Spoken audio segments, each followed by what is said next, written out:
Combat skill of 6. 6. Okay. So, if you pass, you'll do 4 dice of damage against Sage. Is that this rend and pierce? Rend and pierce would affect how Sage is able to defend against it. So Rend removes an armor, Pierce removes the toughness. And he has nailed it. So because you're in close combat, you get to do the higher damage. The 5. The 5. So I now need to roll 5 dice to see whether or not Husk takes anything or survives. Husk has got... That's against the shield? Yeah. So Husk has got... Oh, sorry, Sage has got a 4 toughness and 1 armor. Yeah. Your Rend will remove that armor, and your Pierce will remove the toughness. So he goes down from a 5 to a 3. So needing a 3 or below. Those are the first 4 dice of 5. He has saved 2. It's equal. It's equal to or below to save. So 2 wounds. 2 wounds. That is the lowest I've managed to ever roll in close combat against Husk. Normally he obliterates things. So Sage will take 2 wounds. Now what we can note is that for most toughs, what she can do from up here, you can't shoot into close combat. So you can try and take a pot shot up in here, and she's got 2 action points remaining to do that. So again, she'd be testing against that distance and her weapon stats. So her weapon stat has a range of 12 or 18. 12 being the pass distance, 18 the long distance maximum. And she has a master of 7. I believe you are just outside of the 12. If you need a... I have James from Olmec Games with me, producers of Drowned Earth miniature game, who agreed to answer some of my questions. Yeah. How are you doing today? Doing very well, doing very well. Good to see you again. Well, same here. This has become a tradition, I think. Yeah. Right, to salute. Yeah. So you produced quite a few creatures for this game so far. There's a giant T-Rex on the way, but are all of these creatures going to be dinos? Or are you going to produce something else possibly? No, we are going to produce. So if you have a look in the rule book, the second half of the rule book has got a whole lot of world description and fluff, and a lot of that world description gives you sort of bestiary of the kind of animals that live in the Drowned Earth.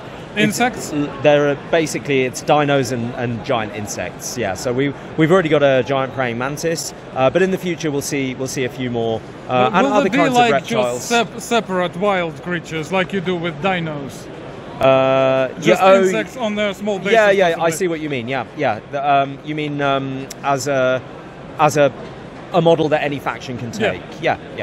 Okay. Well, that's good. I was actually looking forward to these. Yeah. Are gorillas the only intelligent apes in the game? No, there are orangutans as well, but they're much rarer. And they only live in the high mountains in the east of Alaya. And they're also quite peaceful. And so we haven't seen them in the game so far because they don't tend to fight. But there probably will be a model character at some stage. No macaques? No. Are there still normal macaques? No small monkeys. I would say probably not, actually. So I think mostly animals which wouldn't survive very well in an environment with lots of dinosaurs. Basically, orangutans and gorillas did. Yeah, but they're I see what you mean. Intelligent people rather than just animals. Yeah. Okay. But in terms of no, because your question was, are there any intelligent ones? No. Are there normal ones? Probably not, because they'd be out competed by the dinos. I noticed the Dverg kind of evolved from your original designs. They used to be a bit more taller and slender, but now the latest character you did for the treasure hunters, Ando. He's very short. Yeah, he's stocky. So I think just like people, Dverg have different body types. He actually looks like a dwarf. Yeah, some people are taller, some people are shorter, some people are wider, etc. Yeah. Is there going to be a mounted boss for Wayfarers? There is, yeah. So Wishbone will have something. Wishbone will have something, and so will Another the one. bondsman leader. Well, yes. So we I have- know there's a Triceratops for that one. We have that model planned, yeah. But it won't be in the next couple of waves of releases. But Okay.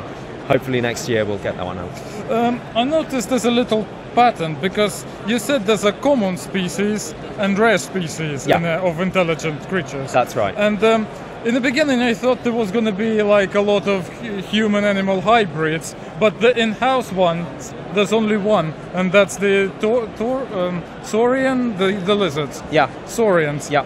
Because the rest are actually community-made.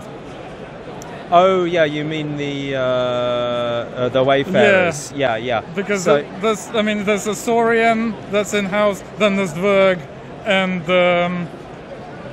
the gorillas. What are they called? Barangi. Barangi. Yeah.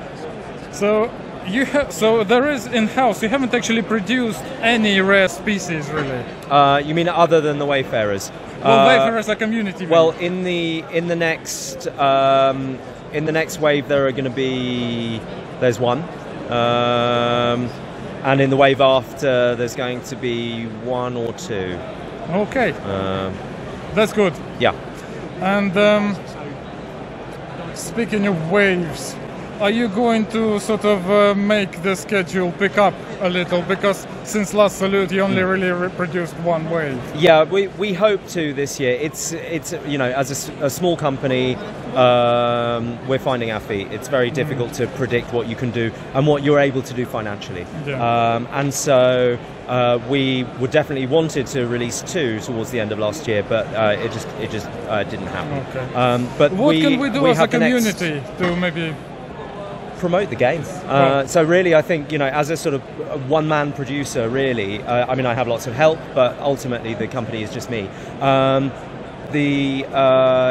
Getting the game noticed, having reach, social media presence, all of these things are the biggest challenge So- for small game companies. A bit of what I'm doing now, basically. Yeah, exactly. Okay, well, peop- James.